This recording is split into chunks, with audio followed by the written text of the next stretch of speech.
இந்த வீடியோவில் நம்ம என்ன பார்க்க போகிறோம் அப்படின்னா, நம்மக்கிட்ட ஒரு எம்ஐ 50 இன்ச் டிவி வந்திருக்கு. இதில் என்ன ப்ராப்ளம் ஆகுது அப்படின்னு பார்த்தோம் அப்படின்னா, டிவி ஆன் ஆனோடனே டோட்டலாக எம்டி ஆகிட்டு ஸ்க்ரீனில் எதுவுமே வரல, பேக் லைட் எரியுது. பட் வந்து ஸ்க்ரீன் வந்து டோட்டலாக எம்டி ஆகிருக்கு. இப்போ இதில் இருக்கக்கூடிய இந்த ப்ராப்ளத்தை வந்து நம்ம ரெக்டிஃபை பண்ணலாம். ஃபஸ்ட்டு இதில் வந்து பேனலுக்குள்ள இன்டர்னல் லைன் ஷார்ட் ஆயிருந்தாவோ இல்லை டீகான் செக்ஷனில் ஏதோ இஷ்யூ ஆயிருந்துச்சு அப்படின்னாவோ நம்மளுக்கு இந்த மாதிரி வந்து டோட்டலாக ஸ்க்ரீன் வந்து எம்டி ஆயிரும். ஆடியோ வரும். ஆடியோ வந்துச்சு அப்படின்னா ஆடியோ வந்துச்சு ப்ளஸ் வந்து பேனல் வோல்டேஜ் 12 வோல்ட் வந்துருச்சு அப்படின்னா நமக்கு வந்து மதர் போர்ட் சைடு பிரச்சனை இல்லை அப்படின்னு சொல்லி நம்ம கன்க்ளூஷனுக்கு வந்துட்டு டேரெக்டாக பேனல் சைடு வந்து செக் பண்ண போயிடலாம். வாங்க வீடியோக்குள்ளே போகலாம். இந்த வீடியோவில் நம்ம பண்ணியிருக்கக்கூடிய ஆல்டர் வந்து பார்த்தீங்க அப்படின்னா மைனஸ் வோல்டேஜில் வந்து ட்ரைவ் பண்ணுறது எப்படின்னு சொல்லி பண்ணியிருக்கு. பாருங்கள், ஃபுல்லாகவே தெளிவாக எக்ஸ்பிளைன் பண்ணியிருக்கு. இந்த வோல்டேஜ் கொடுக்குற இடம் எல்லாமே டிபெண்ட் அப்பான் அது எந்த இடத்துல ஷார்ட் ஆகிருக்கு அப்படிங்கிறத பொறுத்து தான். இந்த இடத்துல அப்படின்னு சொல்லி நம்ம மார்க் பண்ணி எதுவுமே பண்ண முடியாது. அது ஃபைண்ட் அவுட் பண்ணுறதுமே வந்து பார்த்தீங்க அப்படின்னா நம்ம எந்த இடத்துல ஷார்ட் ஆகிருக்கு அப்படிங்கிறது ஓம்ஸ் ரேஞ்ச் வச்சு ஒவ்வொன்றா செக் பண்ணி மட்டும்தான் கண்டுபிடிக்க முடியும்.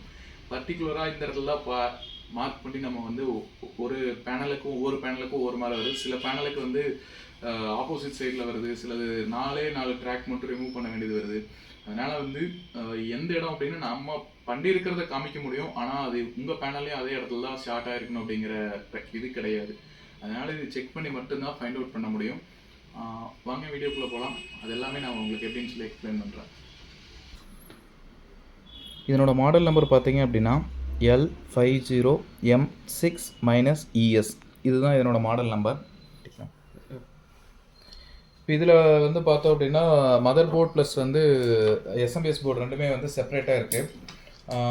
டீகான் போர்டு வந்து செப்பரேட்டு. இப்போ நம்ம இதனோட ஸ்க்ரூஸ் எல்லாமே ரிமூவ் பண்ணிவிட்டு ஜஸ்ட் வந்து இதனோட வோல்டேஜஸ் எல்லாமே செக் பண்ண ஆரம்பிக்கலாம்.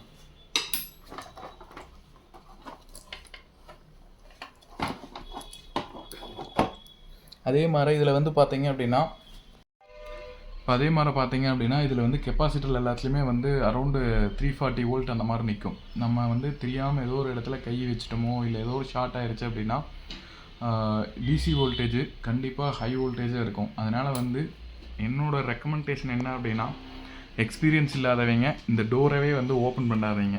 அதுதான் கரெக்டான டேர்மில் இருக்கும். ஏன்னா தெரியாமல் ஏதோ ஒரு இடத்துல கை வச்சு ஏதோ ஷார்ட் பண்ணிட்டீங்க அப்படின்னா உங்களோட டிவி மட்டும் ஃபால்ட் ஆகாது, உங்களோட கையோ இல்லை ஏதோ ஒரு இடத்துல வந்து கருகி இருக்கும், இல்லை ஏதோ ஒரு பிரச்சனையாக இருக்கும்.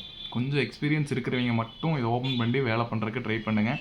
நாங்கள் இது கொடுக்குற ஹிண்ட் எல்லாமே வந்து பார்த்தீங்க அப்படின்னா இந்த மாதிரி ஒரு டிவியில் ஒரு ப்ராப்ளம் இருக்குது அப்படின்னா இந்த ப்ராப்ளத்தை ரெக்டிஃபை பண்ண முடியும் அப்படிங்கிறக்காகத்தான் நம்ம இந்த ஹிண்ட் வந்து கொடுக்குறோம். அதனால் யாருமே இதை வந்து தயவு செஞ்சு என்னோடய ரெக்வெஸ்ட்டு ஓப்பன் பண்ணி இது சிம்பிளாக தான் இருக்குது நான் ட்ரை பண்ணுறேன் அப்படின்னு சொல்லி ட்ரை பண்ணாதீங்க. ஏன்னா தெரியாமல் ஏதோ ஒரு இடத்துல இப்போ இந்த கெப்பாசிட்டர்லேயே நான் வோல்டேஜ் காமிக்கிறேன் பாருங்கள். அரௌண்ட் வந்து 330 வோல்ட் 400 அந்த ரேஞ்சு வந்து நிற்கும். 392 வோல்ட் நிற்கிது. இந்த வோல்டேஜ் நீங்கள் தெரியாமல் கையில் ஏதோ ஒரு இடத்துல ஷார்ட் பண்ணிட்டீங்க அப்படின்னா எவ்வளோ பாதிப்பு இருக்குது அப்படிங்கிறத யோசிச்சுங்க. அதனால் கொஞ்சம் எக்ஸ்பீரியன்ஸ் இருக்கக்கூடிய டெக்னீஷியன் யாரோத்தரை காண்டாக்ட் பண்ணி இதை வந்து ரெடி பண்ணுறக்கு ட்ரை பண்ணுங்கள். பட் ஆனால் நான் வீட்டில் ட்ரை பண்ணுறேன்னு சொல்லி இதை வந்து ட்ரை பண்ண வேண்டாம். ஃபஸ்ட்டு நம்ம இதில் வந்து செக் பண்ணக்கூடிய வோல்டேஜ் வந்து பார்த்தோம் அப்படின்னா பேனல் வோல்டேஜ் வந்து ப்ரெசென்ட் ஆகுது அப்படின்னு சொல்லி நம்ம பார்க்க போகிறோம். இதில் வந்து பேனல் வோல்டேஜ் வந்து எக்ஸாக்டாக ப்ரெசென்ட் ஆகுது. அடுத்தது நம்ம காமனாக செக் பண்ணக்கூடியது VGHO VGLO ஏதோ ஒரு வோல்டேஜ் ப்ரெசென்ட் ஆகுதா அப்படின்னு சொல்லி செக் பண்ணுறோம். எந்த வோல்டேஜுமே வந்து நம்மளுக்கு வந்து ப்ரெசென்ட் ஆகலை. இந்த இடத்துல ஹெச் வோல்டேஜ் வரும், அதுவும் ப்ரெசென்ட் ஆகலை. அதே மாதிரி இந்த இடத்துல வரக்கூடிய VGL வோல்டேஜும் வந்து ப்ரெசென்ட் ஆகலை. இப்போ இது வந்து பார்த்தீங்க அப்படின்னா ப்ரொடக்ஷன் போகக்கூடிய மாடல். இன்கேஸ் வந்து நம்ம இந்த PFC கேபிளை ரிமூவ் பண்ணோம் அப்படின்னாலுமே இந்த கேபிளை நம்ம வந்து ரிமூவ் பண்ணிட்டோம் அப்படின்னாலுமே இந்த மாடலை பொறுத்தளவு இந்த டீகான் போர்ட் மாடலை பொறுத்தளவு ப்ரொடக்ஷனுக்கு வந்து போயிடும்.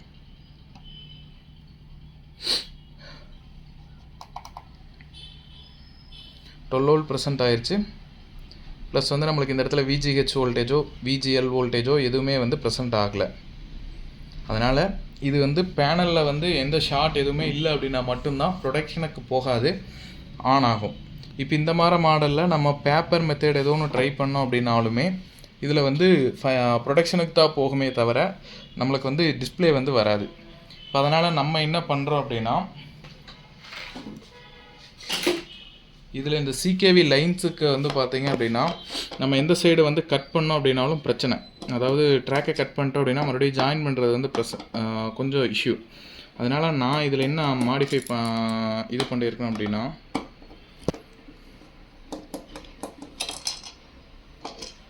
இப்போ இந்த இடத்துல பார்த்தீங்க அப்படின்னா ஜஸ்ட் வந்து ஃபியூஸ் மாதிரி தான் போட்டிருந்தாங்க.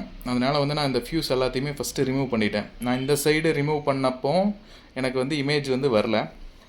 அதே இது நான் ஆப்போசிட் சைடு ரிமூவ் பண்ணியிருக்கேன்.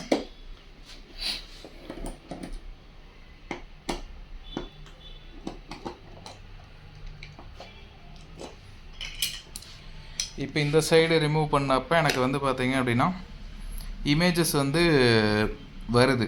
பட் ஆனால் அதுலேயே வந்து கொஞ்சம் ப்ராப்ளமாக கீழே வந்து ஒரு பார் மாதிரி வந்துட்டு கொஞ்சம் டிஸ்டர்பன்ஸாக இருக்குது. அதனால நான் இதுக்கு வந்து பண்ண மாடிஃபிகேஷன் வந்து இப்போ பார்க்கலாம். இப்போ இதில் வந்து நம்ம மாடிஃபை பண்ண போகிறோம். இதில் வந்து இந்த பக்கம் வந்து லைன் ஃபுல்லாகவே ரிமூவ் பண்ணி விட்டுட்டோம். ரிமூவ் பண்ணி விட்டுட்டு என்ன பண்ணியிருக்கோம் அப்படின்னா, இப்போ இதில் வந்து பார்த்தீங்க அப்படின்னாலும் இப்போ இந்த இடத்துல வந்து போகிறது வந்து ப்ளஸ் வோல்ட்டு, இந்த சைடு போகிறது வந்து மைனஸ் வோல்டேஜ். இப்போ இதில் வந்து நான் ப்ளஸ் வோல்டேஜ் கொடுக்குறப்ப பார்த்தீங்க அப்படின்னா ப்ராப்ளம் வந்து அதிகமாச்சு. அதே நான் ஆப்போசிட் சைடு வந்து வோல்டேஜ் மைனஸ் வோல்டேஜ் கொடுக்குறப்ப பார்த்தீங்க அப்படின்னா இதில் ஆக்சுவலாக நம்மளுக்கு வந்து விஜிஹெச் வோல்டேஜ் விஜிஎல் வோல்டேஜ் வந்து பார்த்தீங்க அப்படின்னா அரௌண்ட் ஒரு 6 வோல்ட் அந்த மாதிரி வரும். ஆக்சுவலாக அதுலேயே வந்து 7 வோல்ட் வந்து ப்ரெசன்ட் ஆகுது. அதனால் நான் வந்து அதில் 7 வோல்ட்டுக்கு கிரவுண்ட் பண்ணாலோ இல்லை ப்ளஸ் வோல்ட்டு கொடுத்தேன் அப்படின்னாலோ ப்ராப்ளம் வந்து அதிகமாகுது. அதனால் நான் என்ன பண்ணுறேன் அப்படின்னா, இதில் வந்து DC to DC buck board use பண்ணி நான் வந்து இதில் மைனஸ் வோல்டேஜ் வந்து ஜென்ரேட் பண்ண போகிறேன். இப்போ இதில் வந்து இன்ல வந்து 12 வோல்ட்டு கொடுத்துட்டு இது அவுட்டை வந்து கிரவுண்ட் பண்ணிட்டு விஇன் மைனஸை வந்து மைனஸ் வோல்டேஜ் வந்து ட்ரைவ் பண்ண போகிறேன். இப்போ அது இப்போ என்ன பண்ணுறேன் அப்படிங்கிறத கொஞ்சம் தெளிவாக வாட்ச் பண்ணுங்கள். ஏன்னா இதை மாற்றி கொடுத்தீங்க அப்படின்னா கம்பல்சரி வந்து பேனலில் வந்து உள்ள ஷார்ட் ஆயிரும். ப்ராப்ளம் வந்து எச்சாகிறதுக்கு வாய்ப்பு அதிகம்.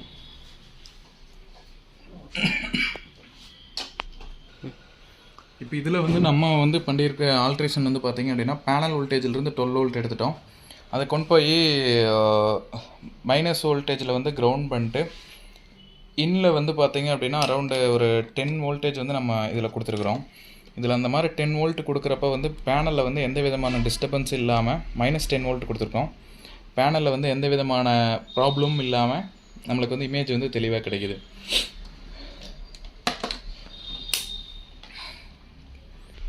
இப்போ இதனோட நம்ம வீடியோ அவுட்புட் வந்து எந்த மாதிரி வருது அப்படின்னு சொல்லி பார்க்கலாம்.